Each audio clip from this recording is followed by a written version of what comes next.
Amin. Esselamu Aleyküm ve Rahmetullahi ve Berekatuhu dostlar. Bugün sizlere dükkanımızı gösterdik. Dostlar ilk önce burada gördüğünüz gibi Zemzem şərq ədəbiyyatlarının yeri var. Kameramız çəkir. Dostlar ayrıca burada məhsullarımız da var. Gördüğünüz gibi keten toxunu, mesela onlar, mesela Himalay duzu, belə. Dostlar ayrıca burada bizim yerimiz de var, oturmak için yer. Burada ise halal kalbasalarımız, saçkalarımız var. Saçkalar dediğim yani onlar.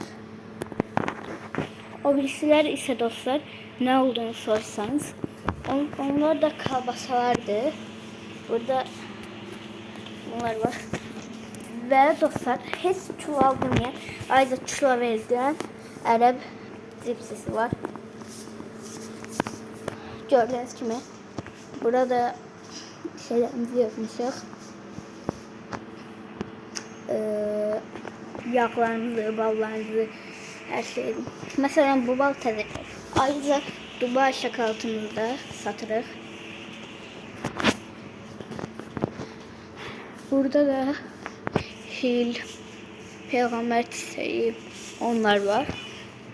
Ve ayrıca burada soklar da satılır. Gördüğünüz gibi soklar. Aslında burada saldırı için yer var. Burada evvelden şey tutuldu burası kalması ama sonra soklar geldi. Soklar soyağı istemeye başladılar. Böyle oldu. Bəli dostlar, sizi dükkanımıza gözləyirik. Burada çeşitli böyle yandırırsınız dostlar. Hava verir, çok güzel havadır. Mənim en sevdiğim göstərim belə. En sevdiğim budur dostlar. Bu ya da budur. Bu ikisinden biridir. Bu ikisinden biri. Dostlar ayrıca burada şampuanlarımız da var. Ve benim en sevdiklerimden halis qara zirə yağı yağlarımız.